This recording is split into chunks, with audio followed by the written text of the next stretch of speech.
Amém? Glória a Deus, hein? Que bênção, né, irmãos?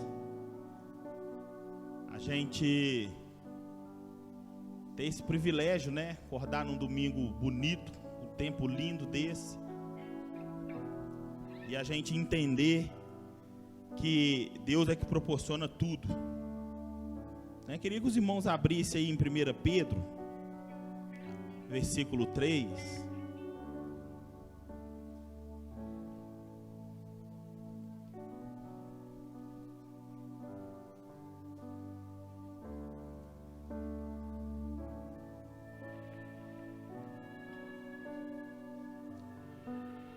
Diz assim: bendito a Deus e Pai do nosso Senhor Jesus Cristo, que segundo a sua muita misericórdia, graças a Deus por isso, nos regenerou para uma viva esperança, mediante a ressurreição de Jesus Cristo dentre os mortos. A gente tem muitos motivos para ser grato a Deus. Poderíamos ficar aqui um bom tempo listando esses motivos a qual nós deveríamos ser grato ao Senhor. Mas um motivo em si nós não podemos deixar apagar dos nossos corações, que é a ressurreição do Filho de Deus. Porque mediante a ressurreição de Jesus é que nós possamos estar aqui nessa manhã. E por isso nós precisamos ser gratos. E gratidão, irmãos, é algo que nós precisamos todos os dias demonstrar a Deus. Nós não precisamos demonstrar um para os outros o que Deus fez para nós. O nosso primeiro objetivo aqui nessa manhã é de nós para o Senhor. Porque você não veio aqui hoje só para que o seu líder de célula visse que você veio, ou para que o seu supervisor possa te ver no culto. Esse não é o motivo para nós estarmos aqui hoje. O motivo para nós estarmos aqui hoje é ser grato a Deus, é ser grato ao Senhor.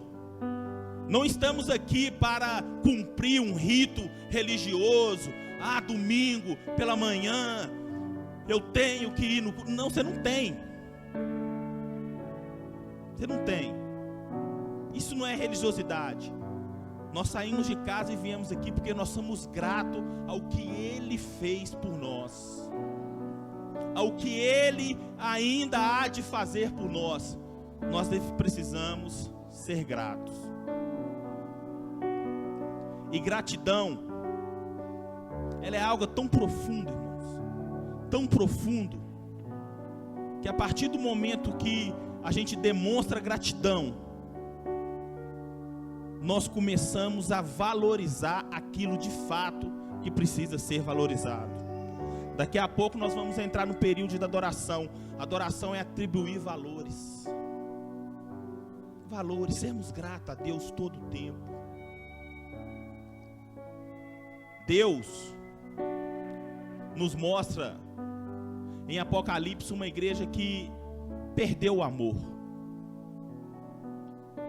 E Deus fala: eu tenho algo contra vocês. E isso é muito ruim. Porque eles, antes de perder o amor, eles perderam a gratidão. Porque você só valoriza aquilo que você é grato.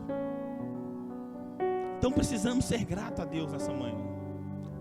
A sua intenção aqui é ser grato a Deus.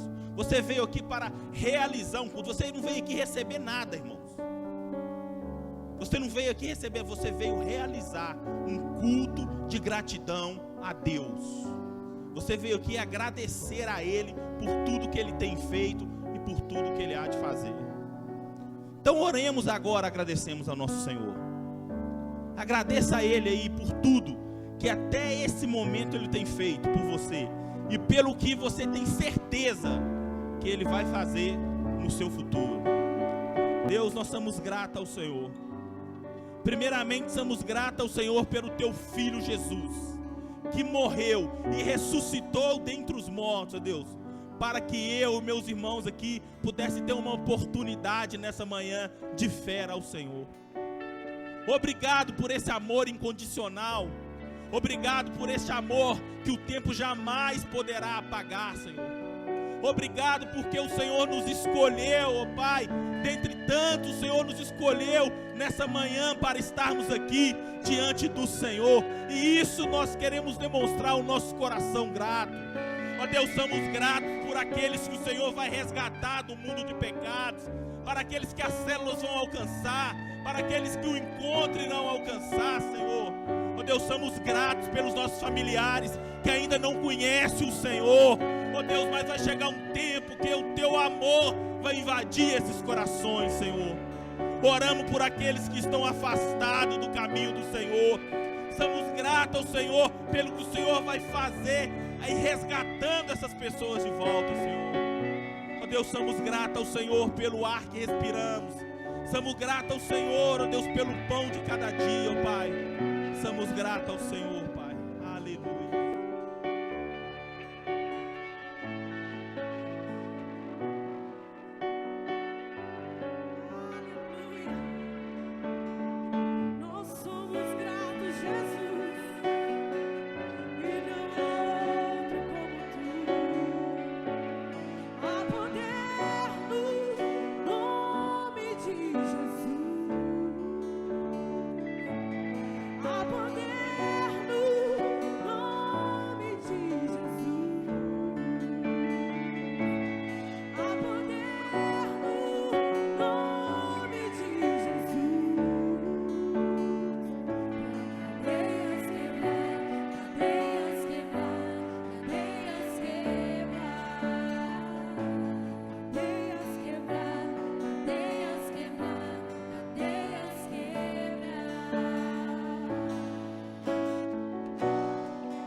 A Bíblia fala que Ele é o Alfa e o Ômega.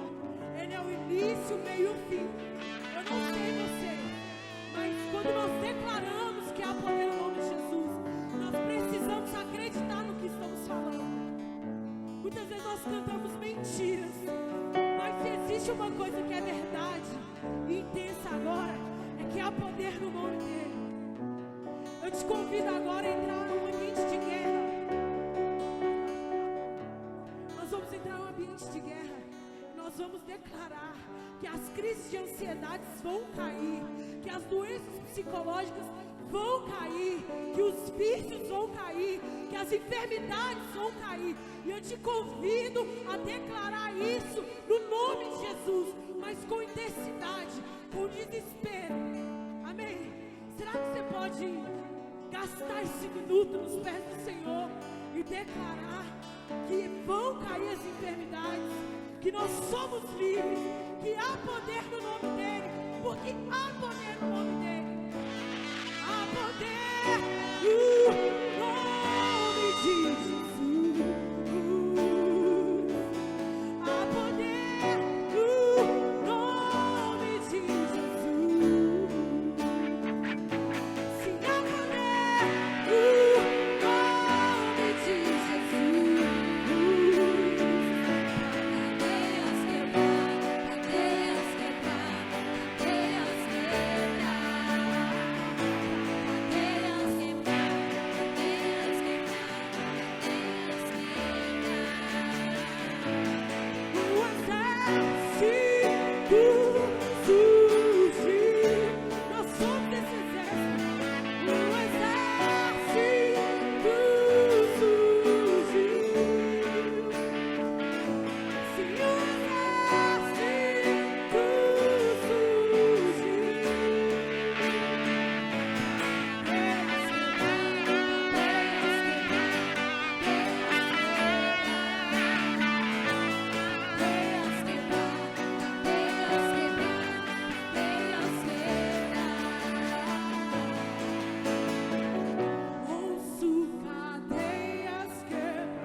Cadeias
Poderoso esse nome é, nome de Jesus.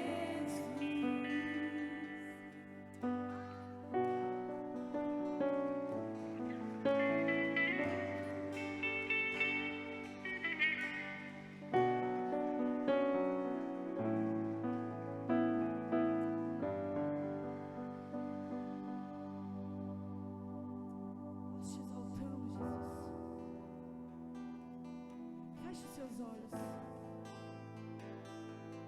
Feche os seus olhos, porque quem precisa estar aqui, que é o Cordeiro Santo, o imaculado e puro, aquele que não muda, aquele que não atrasa. Ele está aqui.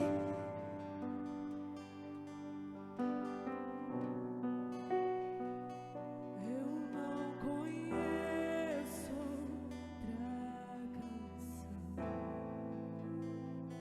que lhe descreva em perfeição. Eu não conheço outra canção que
lhe descreva em perfeição.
Levante as suas mãos e adore a Ele que é digno.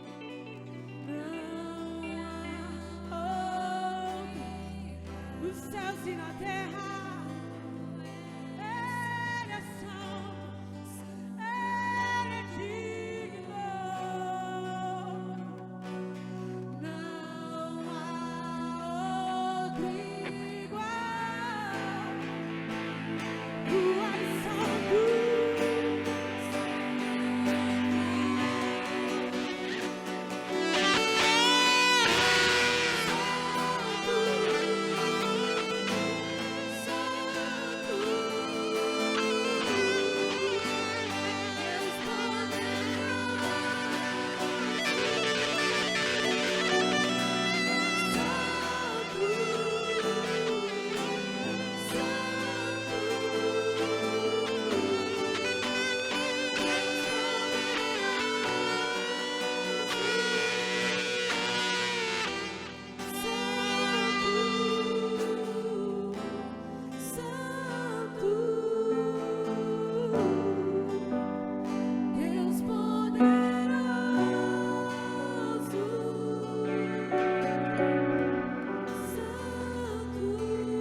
Apresentar uma criança, nós vamos apresentar aqui o Enzo.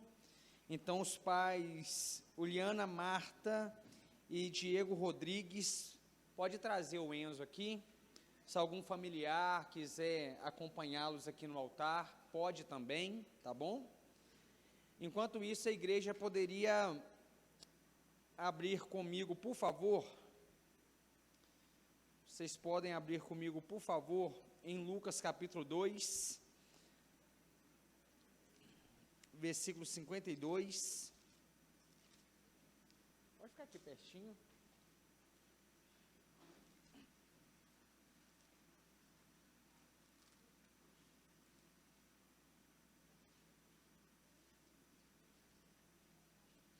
O André foi apresentado outro dia e já está acompanhando o amigo, né? Muito bacana. Irmãos, eu acho este momento muito especial, eu acho esse momento muito importante. Ontem eu estava pregando em uma igreja e durante a mensagem eu dei até o exemplo sobre este momento, porque é tão importante você apresentar, né, o filho de vocês para Deus, como daqui para frente apresentar Deus para ele. Então, os pais que decidem fazer isso aqui, é louvável demais, porque entende que sem o Senhor é impossível hoje nós criarmos uma criança e ela se tornar de fato bem-sucedida em todas as áreas no futuro, porque a gente precisa do Senhor, né? A gente precisa de Deus. E algo que está queimando muito no meu coração para falar nessa manhã, eu já usei esse texto em outras apresentações, mas eu queria me ater em algo que eu nunca disse, que eu acho muito interessante. Jesus ia crescer em sabedoria, estatura e graça, diante de Deus e dos homens. Interessante que Jesus crescia em todas as áreas, mas por ele ser alguém que estava constantemente debaixo da presença de Deus, havia um crescimento na vertical, diz o texto. Ele crescia com Deus, ele crescia no seu relacionamento com Deus, ele crescia na presença de Deus, e ele crescia de forma horizontal também, ele crescia na sua caminhada como homem, né, como ser humano. E como isso é necessário, porque hoje falta equilíbrio demais. Quantas pessoas que você olha e você vê uma religiosidade assim, sem tamanho, mas aquele que fala tanto de Deus, às vezes frequenta tanta igreja, ele tem um péssimo relacionamento com o seu próximo, né? Ele tem uma péssima conduta enquanto cidadão da terra. Todo mundo aqui já viu gente assim, fala-se muito de Deus, né? Tem o nome de Deus o tempo todo na boca, você olha e fala, meu Deus, essa pessoa fica mais na igreja do que em casa, mas o relacionamento com ela no horizontal, ele não é bom. Temos, ao contrário, né, pessoas que até se dão bem, como o Eduardo frisou aqui, na vida terrena, mas e o relacionamento com o Senhor? E o relacionamento com Deus? Aí juntam-se tesouros na terra, mas não irá desfrutar da eternidade com o Senhor, porque andou só no horizontal. Qual que é o meu desejo? É que aconteça conosco, com os nossos filhos, a mesma dinâmica que aconteceu com Jesus. Ele crescia diante de Deus, e ao mesmo tempo, ele crescia diante dos homens. Tinha um bom relacionamento com o Senhor, tinha um bom relacionamento com as portas que Deus abria para ele na terra, e este é o meu desejo para ele, né? Como pastor, é que a gente possa acompanhar e ver isso acontecer na vida dele, um bom relacionamento com Deus, no vertical, um bom relacionamento no horizontal, ser um bom cidadão nessa terra, né? Eu fico vendo pessoas que têm medo de ter filhos, porque o mundo está muito perigoso, a gente é muito negativo. Não é melhor a gente pensar assim, o mundo está tão ruim, o mundo está tão perigoso, que eu vou colocar filhos bons na terra para mudar o mundo? Não era melhor a gente pensar assim? Eu vou criar tão bem os meus filhos, que eles serão agentes de transformação, neste ambiente tão podre, tão corrupto. É melhor a gente pensar assim.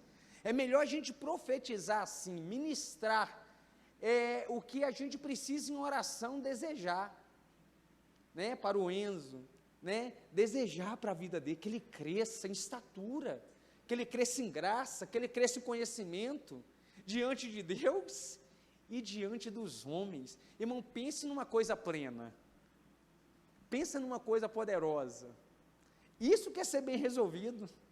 Você não tem pendências nem com seu relacionamento com as coisas terrenas, que agrada a Deus, é claro, e nem com o próprio Senhor. Isso é um ser completo. E Jesus foi assim e nos deixou esse exemplo. Vamos ministrar isso sobre a vida do Enzo? Mas de verdade, irmãos, assim, ministrar sobre a vida dele, né? A orelhinha dele vai até queimar, tanto que a gente vai falar o nome dele, ministrando, né? Apresentando ele ao Senhor, em nome de Jesus. Pode estender suas mãos, você sabe como funciona aqui.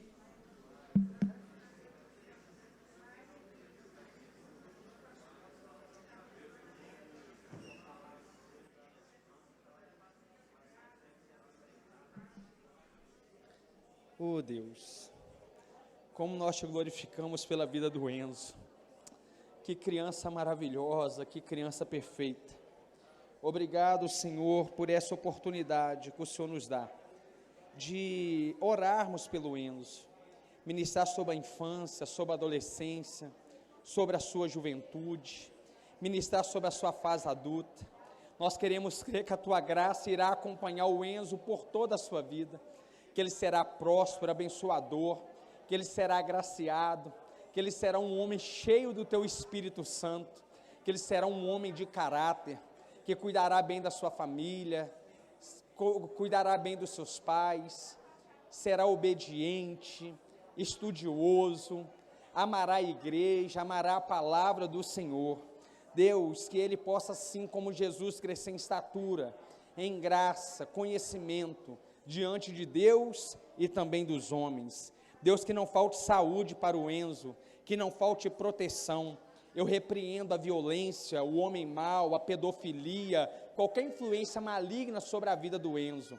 Ministro sobre ele bênção sem fim, graça infinita sobre a vida dele. E como ministro do Evangelho, eu o consagro a Ti, em nome de Jesus. Amém.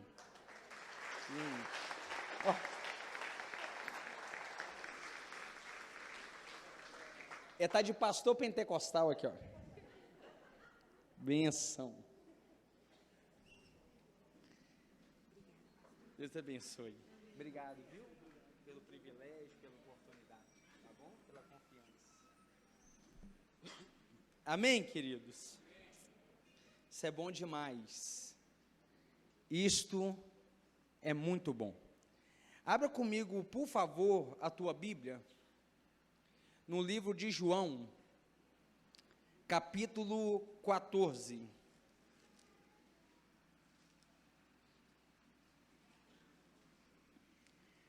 Livro de João, capítulo 14.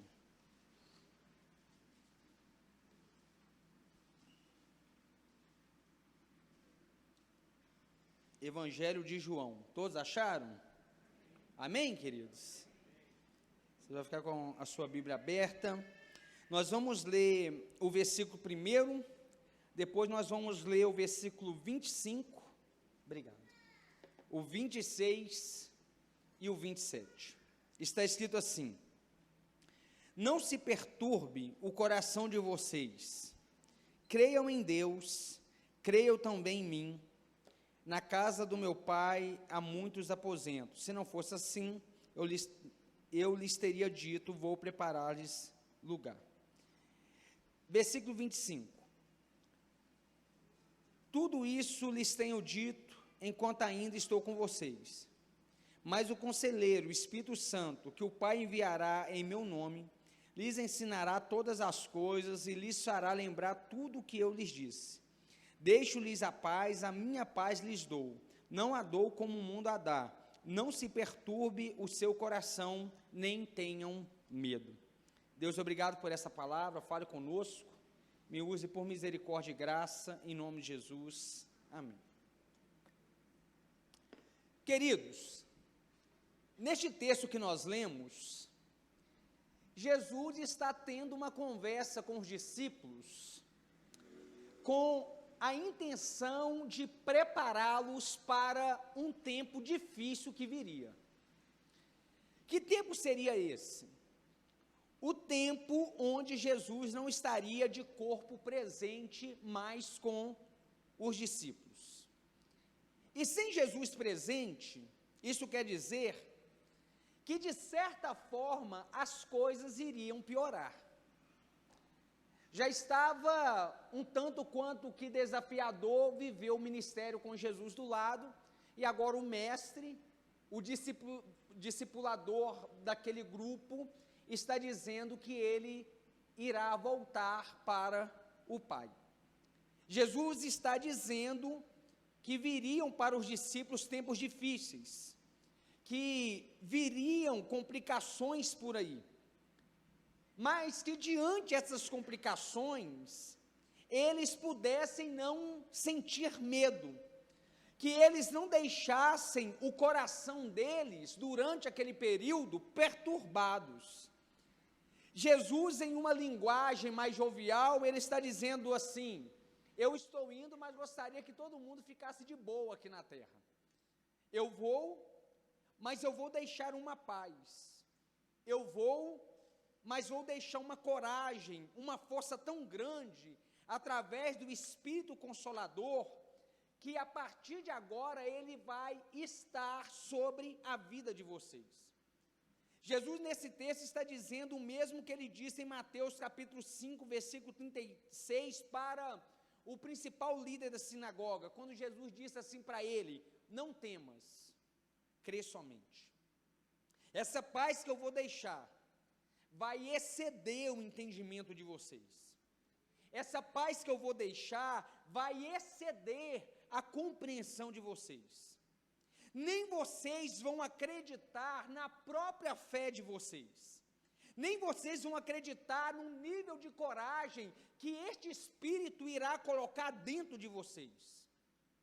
Queridos, crer somente, não temer, não se perturbar o coração, é termos uma vida de entendimento sobrenatural a respeito do que Deus pode fazer por nós. Agora eu te pergunto, essa paz, essa coragem dita no texto, essa coragem prometida no texto, ela é mesmo visível em nossas vidas, no nosso dia a dia? Nós cristãos evangélicos, que nos dizemos cheios do fogo, do poder, cheios de dons, subidores de montes, nós podemos dizer mesmo que nós somos o símbolo dessa paz? Amados, nós somos mesmo esse povo que Jesus espera que nós sejamos? Um povo cheio de paz, um povo tranquilo, cheios de entendimento. Essa promessa de Jesus tem sido mesmo verdade em nossas vidas. Há tranquilidade em nós diante dos problemas? Há sossego em nós diante a paciência de ter que esperar Deus fazer aquilo que a gente de verdade necessita? Neste texto Jesus está dizendo: quando as coisas vierem a piorar para vocês, que o mundo virar do avesso, quando a crise vier, não fiquem ansiosos, não fiquem aflitos, não fiquem com medo, não se perturbe o coração de vocês, pelo contrário, se encham de fé. Aí eu te faço mais uma pergunta: nós temos obedecido essa ordem? Nós temos obedecido essa orientação? Nós representamos essa palavra de Jesus vivida dia a dia? Nós vivemos pensando assim? Quando você ouve falar sobre uma nova variante, quando você ouve falar sobre agora um surto de uma nova gripe, que está varrendo pelo menos a nossa nação, o que você sente? O que você sente em um ano de disputa política? O que você sente diante a situação econômica do nosso país? Você sente que a história está nas mãos de Deus? Você sente que Deus ainda tem o controle de todas as coisas? Você sente que a sua vida, seja para o bem ou para o mal, Deus sabe de todas as coisas? Você tem essa tranquilidade? Ou você fica desesperado, achando que o vírus já te pegou, que o seu nome é o próximo da lista para ser demitido da empresa, que você é o próximo a receber um diagnóstico extremamente negativo do médico? Como que é a sua caminhada em relação à paz em Deus? A gente, em vez de ser um povo que adora a Deus em meio ao caos, a gente prefere ficar alarmando a tragédia. Em vez da gente manifestar essa paz para o mundo, às vezes nós, como cristãos, estamos trazendo, ou levando, melhor dizendo, mais desespero. Alguns crentes entre nós estão preferindo agir como pessoas assustadas diante das crises, do que como pessoas confiantes. Queridos, claro que de alguma forma toda má notícia assusta. Mas para nós que somos cristãos, essas notícias deveriam nos assustar menos do que qualquer outra pessoa. Eu me lembro de uma história a respeito de C.S. Lewis, que C.S. Lewis chega para uma reunião, um debate teológico que estava tendo, e todos sabedores que C.S. Lewis era um mestre, entre eles, e muito sábio, eles perguntam para C.S. Lewis: C.S. Lewis, por que os cristãos sofrem tanto? Por que eles passam por dilemas da vida tão complicados? Ele respondeu: por que o cristão não deveria passar por sofrimento, se eles são os únicos que carregam a força do Espírito dentro de si para suportar qualquer tipo de dificuldade? Ninguém deveria saber lidar melhor com os problemas da vida do que nós cristãos, porque nós carregamos uma força dentro de nós, que quem está no mundo e não conhece a Deus não tem. Porque a questão do cristão não é ele passar ou não passar por problemas. Lembra que a gente vem de uma época que a gente achava que por termos Deus a gente não enfrentaria problema? Não, a diferença não está em passar ou não passar. A diferença nossa para o mundo que não conhece a Deus é que nós passamos os mesmos problemas, mas a gente sabe passar por eles, a gente sabe enfrentá-los. Nós estamos nesses dias de muitas crises, com a oportunidade de manifestarmos essa paz que excede todo entendimento. Sabe o que é uma paz que excede todo entendimento? Sabe o que esse texto quer dizer? É você andar com uma paz tão grande, que quem está à sua volta não compreende essa paz. Vocês já estiveram perto de pessoas passando por problemas sinistros, e você não entende a calma daquela pessoa? Quem já passou por isso? Eu já fui lá, eu visitar pessoas acamadas assim, dias, há 3 dias de morrer, e assim, aquela paz, aquela tranquilidade, e eu ali saudável, sem entender, porque eu pensava, eu no lugar dessa pessoa, eu estaria desesperado. O que é isso? A paz que excede todo entendimento. Você não consegue fazer a leitura exata, você não consegue compreender aquilo. É isto que Jesus está dizendo. Jesus nos prometeu paz, mas por que nós não tomamos posse dessa paz?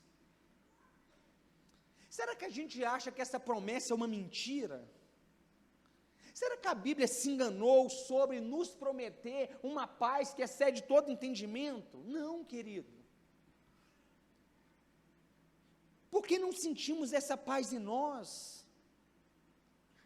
Por que nós temos tanta dificuldade em sentirmos paz no nosso cotidiano, no nosso dia a dia? Por quê? Eu respondo, por causa de alguns conceitos errados e imaturos que alguns de nós têm a respeito da sua própria fé. Muita gente não consegue manifestar paz em meio ao caos, ficam extremamente assustados em meio às lutas, quando a visão que se tem da fé se confronta com a realidade que aparece.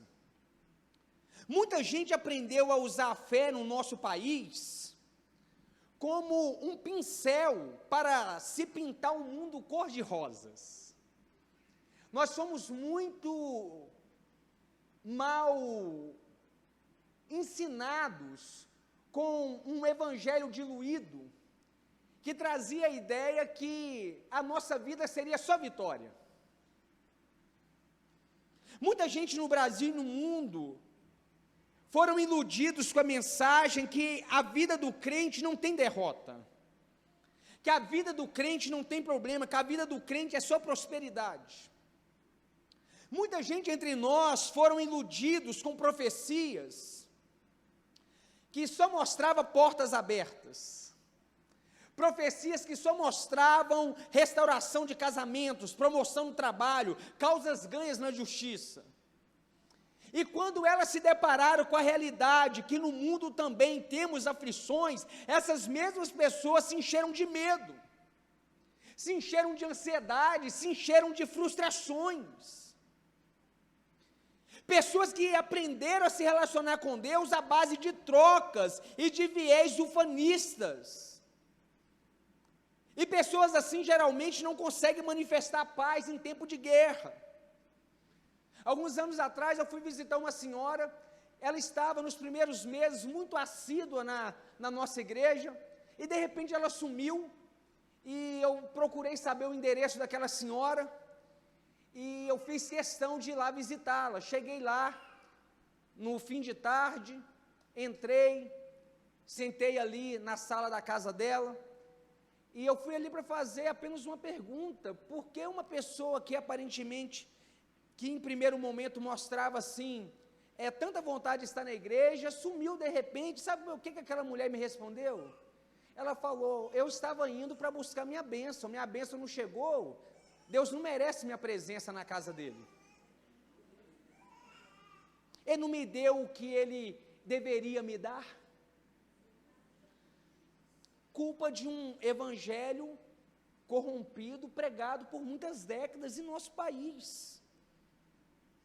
Então, é bem possível que alguém aqui não tenha conseguido viver em paz. É bem possível que alguém aqui esteja vivendo uma vida atribulada, angustiada, desesperada, e esteja assim, porque carrega um conceito errado sobre a sua própria fé. Tem muita gente que acha que a fé é uma espécie de pé de cabra, que vai forçar as mãos de Deus a abrir para poder te abençoar. Já viu gente que diz assim: a fé é uma força que move as mãos de Deus? As mãos de Deus vai mover quando Ele quiser, querido.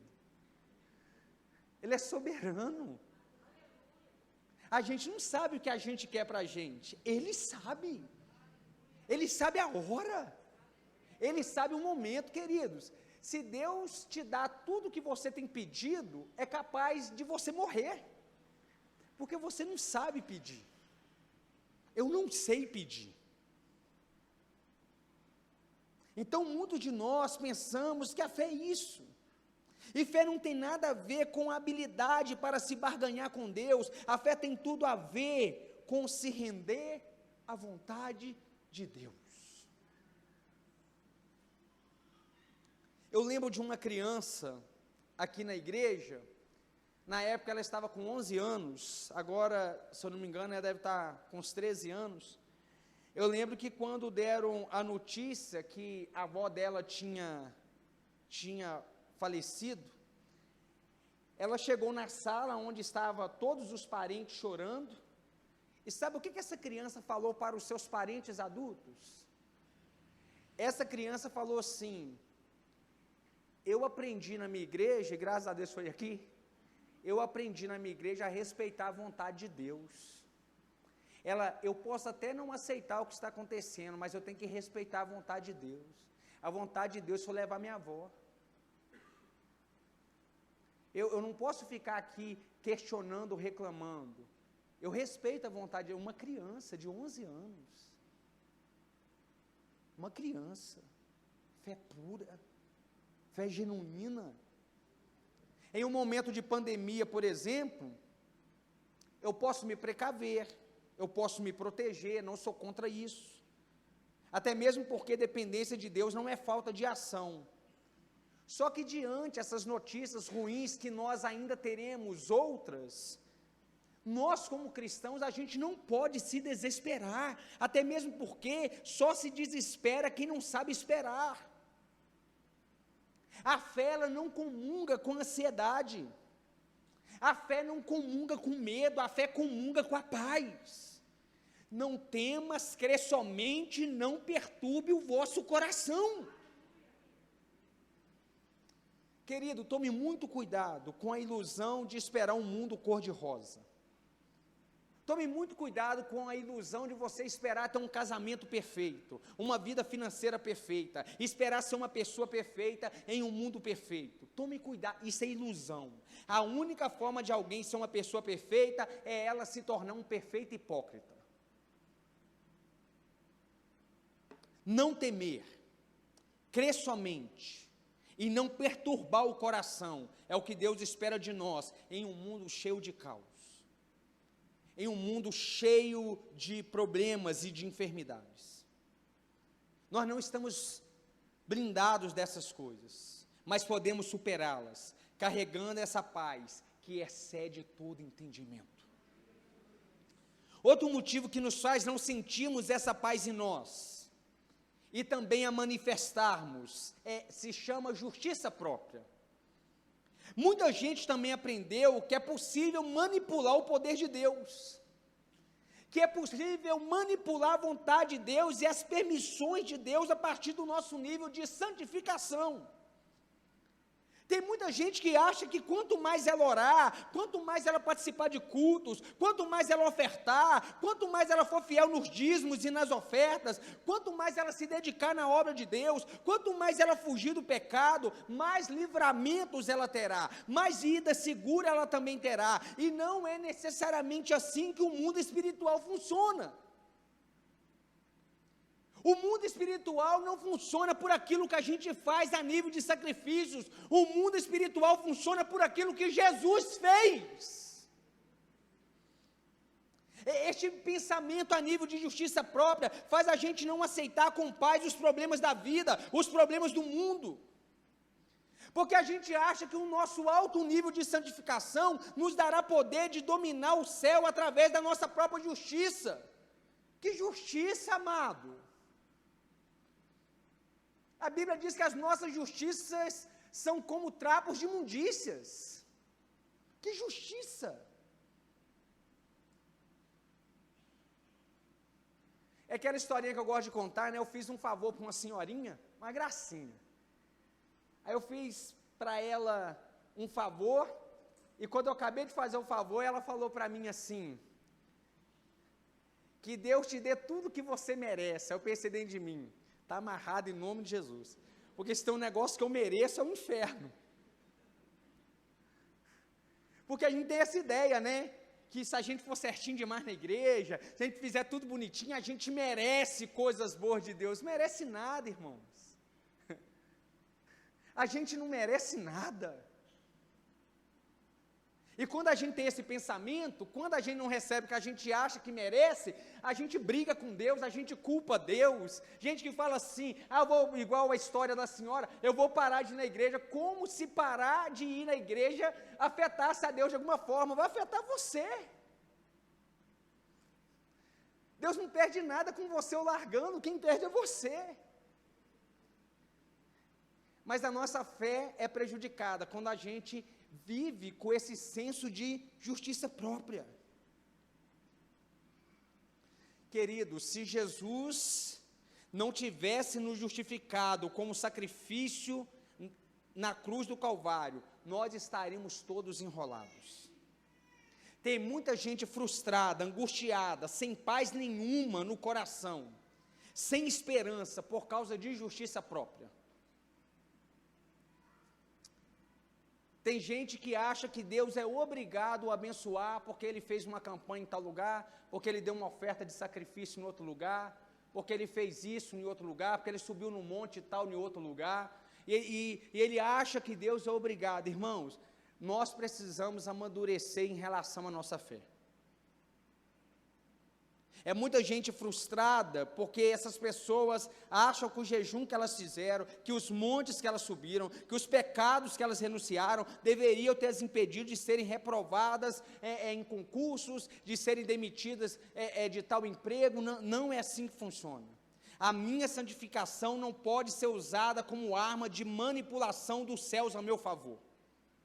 A minha santificação, ser assíduo na igreja, ser envolvido com a obra de Deus, amar o meu semelhante, tudo isso eu tenho que fazer por amor a Ele. A minha vida de oração não muda a Deus, a minha vida de oração feita com amor pode mudar meu estado de paz e confiança. Então por que você deve se santificar? Por que você deve fazer as coisas corretas? Por amor à vontade de Deus na sua vida, pelo desejo de você ser igual a Ele. E quem vive de justiça própria, acaba culpando a Deus pelos seus fracassos. Acaba culpando a Deus pelos seus problemas, em vez de viver com essa paz que excede todo entendimento. Não temas, crê somente, não perturbe o vosso coração. Jesus te deixou paz. E Paulo em Filipenses diz que essa paz irá exceder todo o nosso entendimento. Então pare com esse negócio de ficar consultando seu depósito de boas ações primeiro, para você confiar em Deus. Tem gente que fica vendo como que está o saldo. Lembra do pregador, Léo, que falava assim: se eu ainda tenho crédito contigo, que crédito? Que crédito? Não existe crédito. Que crédito que você tem? É muito engraçado. Aí a pessoa consulta aqui, faz a continha. Eu fiz tantas ações essa semana. Eu não gritei com a minha esposa essa semana. Eu não briguei com os meus filhos essa semana. Eu fiz tudo certinho. Agora eu posso pedir a Deus que... Não é assim. Sabe o que é fé? É você acreditar no caráter de Deus. Fé não é nem acreditar em Deus. Tá bom? Você está pronto para essa realidade? Fé não é nem acreditar em Deus. Porque os demônios acreditam e diante dele se estremecem. Então, se você acredita em Deus, a sua fé é igual à fé de um demônio. Fé é acreditar no caráter de Deus. O que é acreditar no caráter de Deus? Saber que o final que Ele propõe é o melhor para você, mesmo que seja o contrário do que você queria. Isto é fé. Sadraque, Mesaque e Abednego, um exemplo. Eles criam que Deus podia os livrar de onde? Da fornalha. Vou jogar vocês na fornalha, ok. O nosso Deus é poderoso para nos livrar. E se não livrar, Ele continua sendo o nosso Deus. Porque a crença estava no caráter de Deus. Isso é fé. Isto é fé. Outra coisa que não nos permite ter a paz que excede todo entendimento, e também nos impede de manifestá-la, é nos convencermos a uma fé fajuta que não busca a Deus, mas que nos faz buscarmos sermos mimados no nosso ego pelo céu. Nós estamos vivendo essa era aí do coach. Irmão, isso é amaldiçoador, isso é um mal para a igreja fora do comum. Né? É uma mensagem que ela mima as pessoas, né? Que ela trata as pessoas como ursinhos de pelúcia. E alguns cristãos de hoje, eles estão muito mimados. Pensa num povo que ficou mimado no decorrer dos anos, é o crente.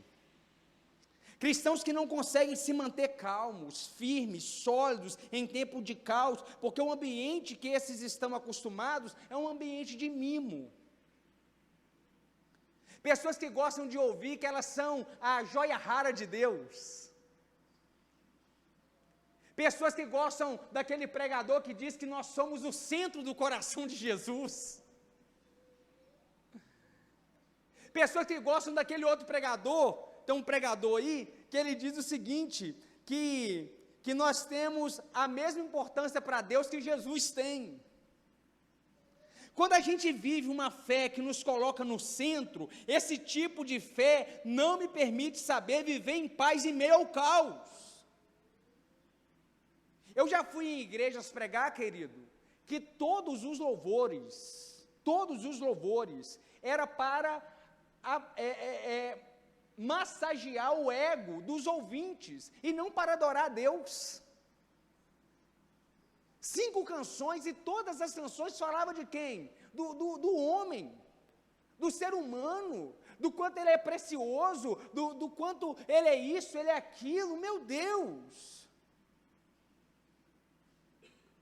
Tem crente tão mimado que ele acha que ele é o Deus do culto, e o pregador o seu adorador, que tem que ficar passando a mão na cabeça dele, tem que falar que ele é lindo, que ela é cheirosa, pega até mal, né? E esse ser mimado, infelizmente, ele não vai aceitar de Deus o dia da aprovação, ele não vai aceitar de Deus a disciplina, ele não vai aceitar de Deus a palavra não. Na hora do caos ele não vai saber não temer, e não vai saber o que significa crer somente. Na hora do caos, a paz que excede todo entendimento não vai ser manifestada nessa pessoa. Então, o perigo do crente que depende de mimo para ter paz, é que quando o mundo não gira na rotação que ele queria que girasse, ele fica com raiva de Deus. Ele se assusta mais do que os outros, porque a fé dele foi construída em ambiente de mimo. Porque a fé deste não foi preparada, a fé deste não foi amadurecida da forma correta, ele se acostumou com os mimos, e quem é acostumado com mimo não sabe reagir diante das tribulações, não sabe,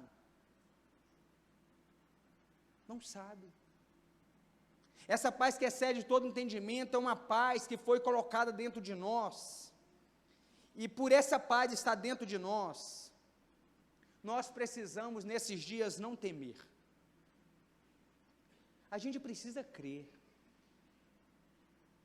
a gente precisa acreditar, eu preciso não perturbar o meu coração. Por quê? Porque uma vez essa paz colocada dentro de mim, eu não vou mais depender do que está fora de mim, eu vou depender do que está dentro de mim. Você depende do que está dentro de você, você depende do poder do Espírito Santo, você depende da graça que faz morada dentro de você, do Deus que mora dentro de você. Queridos, é tão importante o crente conhecer Bíblia, porque lembrar da Bíblia te livra de comportamentos ruins diante dos problemas. Por exemplo, a Bíblia diz que maior é o que está em nós do que aquilo que está no mundo. Quando você lembra disso, você reage diferente no mundo, porque maior é o que está em você. A Bíblia diz que Jesus estaria conosco todos os dias até a consumação dos séculos. Querido, Jesus está com você todos os dias, Jesus está com você todas as horas, Jesus está com você quando você está chorando debaixo do chuveiro, Jesus está com você quando você não está conseguindo dormir, preocupado com as dívidas que você tem que pagar amanhã. Jesus está com você. Pense uma coisa boa, Jesus está com você todos os dias. Nada pode nos fazer mais felizes do que a paz que Jesus deixou como promessa para nós. Eu quero tomar posse dessa paz. Eu não sei você, mas eu preciso dessa paz. Essa paz que excede todo entendimento. Essa paz que traz tranquilidade. essa paz que traz sossego na alma, essa paz que me faz acreditar que não está dando certo agora, mas vai dar certo no futuro, essa paz que me faz acreditar que mesmo que eu ande pelo vale da sombra da morte, Ele vai estar comigo, que se eu passar pelo fogo eu não vou me queimar, pelas águas eu não vou me afogar, porque Ele está comigo. Essa fé madura, essa fé autêntica. Quando eu aprendo a não temer e crer somente, eu não lido mais com representatividade, eu lido com uma realidade espiritual que Deus colocou dentro de mim. Sabe o que Jesus diz no texto? Que a paz que Ele te dá, não é a mesma paz que o mundo te oferece. A paz que o mundo me dá depende das circunstâncias estarem ao meu favor. A paz que Jesus me dá, ela permanecerá em momentos bons e também ruins. Essa paz que excede todo entendimento decorre de alguém que está em Cristo, enraizado pela fé, justificado e santificado. É por isso que eu não concordo com um crente que tem medo da morte. Eu fico desesperado quando eu vejo crente com medo da morte. Querido, você pode não querer morrer, mas você não pode ter medo da morte, sabe por quê? Porque você já morreu para este mundo. Você não depende da paz que o mundo oferece. Você já tem a paz interior que Cristo colocou dentro de você. Então, quando você tem essa paz, você vai para um bloco para fazer a sua cirurgia, e ali você vai em paz. O seu patrão te chama para conversar, e você não sobe as escadas tremendo as pernas. Ah, e agora, vou ser demitido? Não. Você tem paz. Você não fica aquele desespero até o dia de receber aquele diagnóstico, porque você tem uma paz que excede todo entendimento.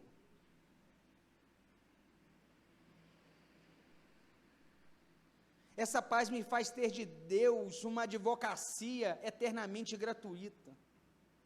Essa paz me faz ter intercessão do Espírito Santo com gemidos inexprimíveis. Essa paz que eu estou pregando hoje sobre ela não se entristece por não ter casa própria, mas se alegra por ter uma morada na casa do Pai. Essa paz que eu preguei e estou pregando, ela não se entristece por não ter certeza do pão de amanhã, mas ela agradece pelo pão de hoje. Essa paz que estou pregando não se entristece por não ter um nome reconhecido, mas sabe que em Cristo tem um novo nome. Deus é por nós. Ele se santificou em nosso lugar. A Bíblia diz que nada pode nos separar deste amor. O texto diz que todos os dias somos entregues à morte, mas mesmo assim somos mais que vencedores. Por que somos mais que vencedores? Porque Ele garante a nossa vitória. Precisamos não temer, precisamos crer, e não perturbar o nosso coração diante as muitas tribulações, porque problemas na vida, querida, é algo que vai nos acompanhar até a volta de Jesus. Você já parou para pensar nisso? Que os problemas em nossas vidas, eles só mudam. É por isso que não tem ninguém aqui que está 100% em todas as áreas, ninguém. Um está com problema na família, o outro não tem problema na família, mas está com problema financeiro, mas o outro que está desesperado com a família, ele já está bem financeiramente, o outro está bem com tudo, mas a saúde dele não está boa, e a vida é assim. E para viver sabendo dessa realidade, eu preciso ter paz de espírito, eu preciso ter uma fé madura, porque o que faz diferença em nossas vidas, na caminhada cristã, não é ter fé, é a nossa fé ser uma fé madura. E quando a minha fé é madura? Quando ela é baseada aqui, querido. Eu preciso crer no que está escrito aqui. Eu preciso crer nessa palavra que me direciona. Como que homens como Elias, Davi conseguiram sobreviver em períodos tão caóticos? Que coisa! Como que José conseguiu viver aqueles primeiros 37 anos da sua vida, sendo rejeitado, injustiçado, humilhado, carregar a paz que excede todo entendimento. Eu quero ter uma paz que quem estiver do meu lado não consiga compreendê-la. Já pensou ter tanta paz, que a sua paz irrita os outros? Que a pessoa fala assim, eu não acredito. Como assim você está bem? Como assim você está sorrindo? Como assim você ainda acredita? Como assim? Pois é, nem eu sei explicar, porque ela excede até o meu próprio entendimento. Nem eu sei. É o Espírito Santo dentro de mim. E é o que eu desejo para a nossa igreja, sabia? Eu desejo, sabe essa fé robusta? Sabe essa fé? Uma fé que faz Deus elogiá-la. Você que gosta do Novo Testamento, principalmente sobre ler o ministério de Jesus, quantas vezes Jesus chegou a elogiar a fé de pessoas? Imagine Jesus, Léo, elogiando a sua fé, elogiando a minha fé, elogiando a fé dessa igreja. Imagine a sua fé tirar elogio de Jesus. Quando isso vai acontecer? Quando ela for madura, quando ela for uma fé autêntica, quando ela for uma fé firme. Que Deus possa nos abençoar com essa palavra, amém, queridos? Vamos ficar de pé? Vamos cantar mais um louvor a Deus? Estamos bem adiantados.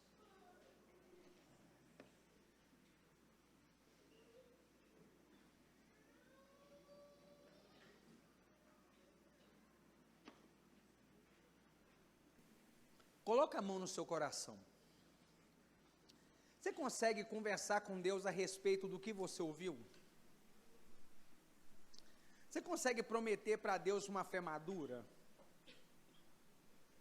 Você consegue fazer uma oração reconhecendo que maior é o que está em você do que aquilo que está no mundo? Você consegue eliminar tudo que tem te perturbado nesses dias do lado de fora? Crendo que Deus é maior do que essas dificuldades, maior do que esses problemas. Fale com Deus, seja sincero a respeito do nível da sua fé. Os discípulos um dia eles oraram dizendo: aumente a nossa fé, Senhor, aumente a nossa fé. Você pode fazer essa oração igual a dos discípulos, dizer: Deus, aumente a minha fé, amadureça a minha fé, fortaleça a minha fé, aqueça a minha fé, expanda a minha fé.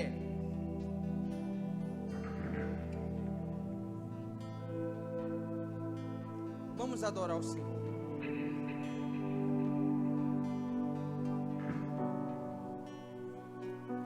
Eu não conheço outra canção que lhe descreva em perfeição. Eu não conheço outra canção que lhe descreva em perfeição.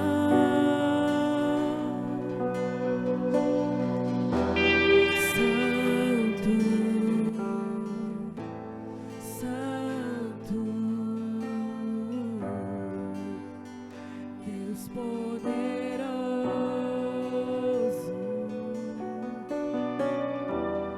Santo,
Levante as suas mãos, diga isso.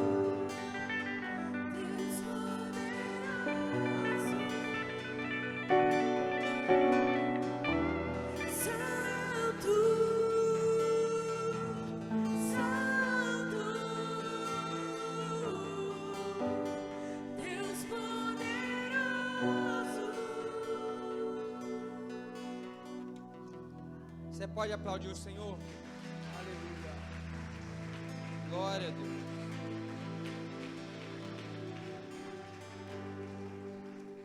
Podem se assentar. Nós já estamos na reta final da nossa reunião. Vamos só dar alguns recados. Curso de noivos, inscrições pelos números abaixo. Começa 6 de fevereiro. Tá bom, gente? Então, quem está preparando para se casar, é importantíssimo o curso de noivos, tá bom? E amanhã nós teremos aí já o terceiro culto da nossa capacitação para pastores e líderes. E amanhã eu vou estar pregando, tá bom, gente? E que vocês possam orar pela minha vida em nome de Jesus. Escola de pastores, o ministério pastoral em termos práticos, nós já temos 20 inscrições, seminário com a duração de 1 ano, para pastores e vocacionados ao ministério pastoral. Então, você que quer se aperfeiçoar a respeito dessa vocação, é só nos procurar, temos maiores informações na secretaria da igreja, mas de antemão nós vamos funcionar segundas e quartas-feiras, durante 1 ano, com professores aí abençoadíssimos. Será um tempo de Deus para nós, amém? Eu acho que é só isso. Vamos ficar de pé, vamos agradecer ao Senhor por este culto. Quantos foram abençoados? Amém. Glória a Deus, glória a Deus. Que Deus abençoe os membros dessa igreja, os visitantes que estão aqui conosco. Voltem sempre. Deus, em nome de Jesus, nós te glorificamos nessa manhã, nós te bendizemos, agradecemos pela abertura, pelo que foi falado, pelas primeiras orações, agradecemos a Ti pelo período de louvor, de adoração, pelos ministros de adoração, agradecemos a Ti pela oportunidade de dizimarmos, ofertarmos, agradecemos a Ti pelo privilégio de ministrarmos bênçãos sobre a vida do Enzo. Deus, obrigado pela palavra que nós ouvimos, obrigado, Senhor, por Tua presença neste local de culto. Toda honra e glória seja dado a Ti, e assim nós te agradecemos em nome de Jesus, amém. Com as suas mãos levantadas, que a graça do nosso Senhor e Salvador Jesus Cristo, que o amor do nosso poderoso e soberano Deus, que as doces comunhões do Espírito Santo esteja sobre sua vida, sobre sua casa, sobre seu ministério, não só hoje, mas para todo sempre. Vão em paz e que Cristo os abençoe.